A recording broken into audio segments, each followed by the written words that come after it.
यांचं दुःखद निधन झालं आणि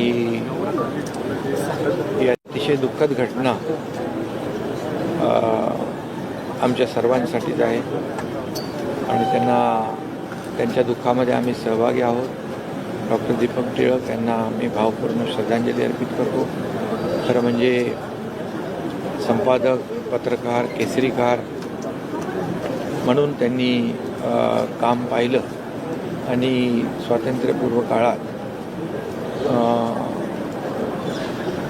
लोकमान्य बाळ गंगाधर टिळक यांनी केसरी खरं म्हणजे स्वातंत्र्यासाठी लढला, तोच वारसा टिळक परिवार पुढे नेतोय, याचा अभिमान आम्हाला आहे। आणि म्हणून रोहित टिळक आणि त्यांच्या परिवाराला मी भेटण्यासाठी आलो। डॉक्टर दीपक टिळक यांना पुन्हा एकदा मी भावपूर्ण श्रद्धांजली अर्पित करतो। खरं म्हणजे त्यांच्या जाण्याने एक पत्रकारिता, साहित्यिक आणि मराठी संस्कृती यामध्ये एक पोकळी निर्माण झालेली आहे। खऱ्या अर्थाने ईश्वर त्यांच्या कुटुंबियांना हे दुःख पचवण्याची शक्ती देव, ही ईश्वरचरणी प्रार्थना करतो।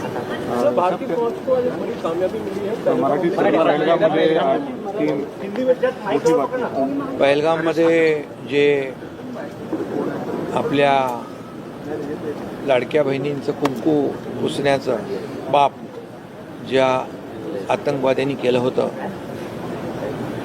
आणि ऑपरेशन सिंदूरच्या माध्यमातून देशाचे प्रधानमंत्री नरेंद्र मोदीजी आणि आपलं भारतीय सैन्य दल यांनी पाकिस्तानला जशाच तसं उत्तर दिलं, ईट का जवाब पत्थर से, खून का बदला खून से, आणि म्हणाले होते की गोली का जवाब मिसाईल से देंगे तो गोलों से देंगे।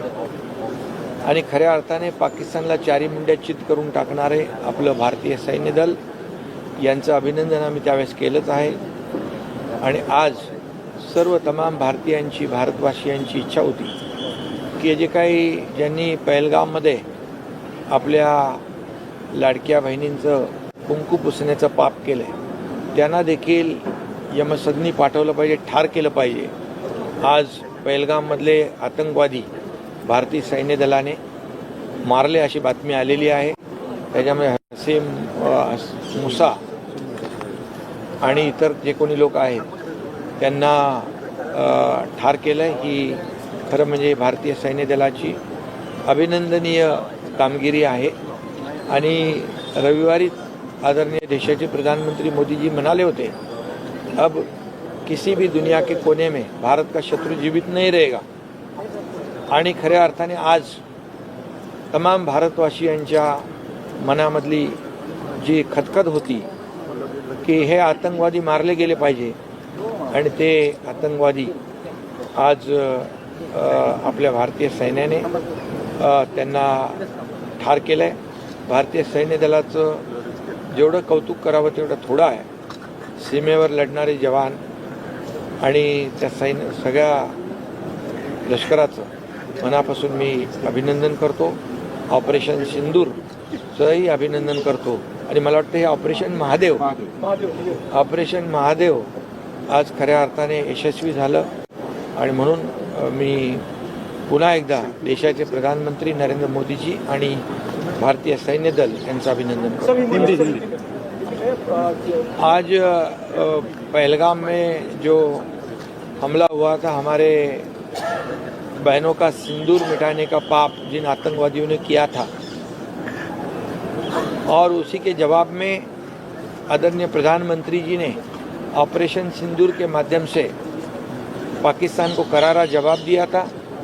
ईट का जवाब पत्थर से, खून का बदला खून से और गोली का जवाब तोप गोलों से देने का जो ऐलान किया था, उसे ऑपरेशन सिंदूर ने कामयाब किया है। सभी ने, भारतीय सेना, भारतीय लश्कर और हमारे प्रधानमंत्री, उनका अभिनंदन किया था। और अभी पूरे भारतवासियों की मंशा थी, इच्छा थी, जिन्होंने ये कांड किया है हमारे पहलगाम में हमारे बहनों को सिंदूर उजाड़ने का, उनको जो आतंकवादी है उनको भी उनका खात्मा करना, उनको ख़त्म करना, ये आज शायद ये बड़ा काम हमारे भारतीय सैनिकों ने किया है ऑपरेशन महादेव के माध्यम से। इसलिए मैं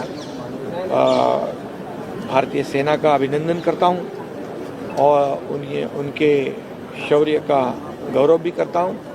और ये हमारे पूरे भारतवासियों के लिए अभिमान की बात है, फख्र की बात है, गर्व की बात है।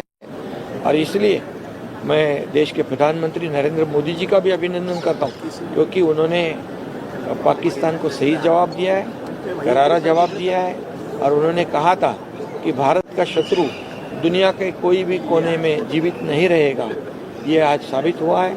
और इसलिए भारत के ऊपर आँख उठाने की हिम्मत पाकिस्तान न करे, ऐसा करारा जवाब हमारे भारतीय सेना ने दिया है। उनका मैं फिर